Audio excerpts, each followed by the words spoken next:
గత 3 సంవత్సరాలు Wimbledon grand slam టోర్నీలో తొలి రౌండ్లోనే ఇంటిదారి పట్టిన ఇటలీ క్రీడాకారిణి జాస్మిన్ పావలోని ఈసారి మాత్రం విన్నర్స్ ట్రోఫీని ఇంటికి తీసుకువెళ్లేందుకు ఒక్క అడుగు దూరంలో ఉంది.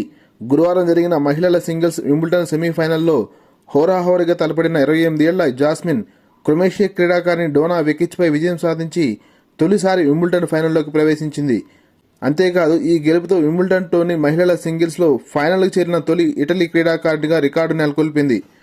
2 గంటల 51 నిమిషాల పాటు సుదీర్ఘంగా జరిగిన ఈ మ్యాచ్లో ఇద్దరు కూడా పోరాటానికి మారుపేరుగా పోరాడారు. టాస్ గెలిచి సర్వీస్ ఎంచుకున్న జాస్మిన్కు తొలి సెట్లోనే భారీ షాక్ తగిలింది. వెకిచ్ ఉత్తమ టెక్నిక్ ప్రదర్శిస్తూ ఆడటంతో జాస్మిన్ 2-6తో మొదటి సెట్ను కోల్పోయింది.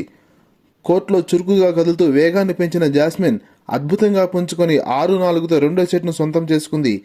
నిర్ణయాత్మకమైన మూడో సెట్లో ఇద్దరు ప్లేయర్స్ 2 పొట్టేళ్లలా తలపడ్డారు. ఎక్కువ విన్నర్స్ కొట్టిన వెకిచ్ 57 అనవసర తప్పిదాలు చేసింది.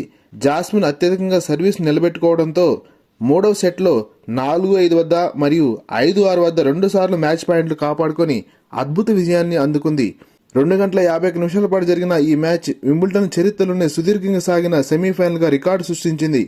శనివారం జరిగే ఫైనల్లో క్రిచికోవాతో జాస్మిన్ తలపడనుంది.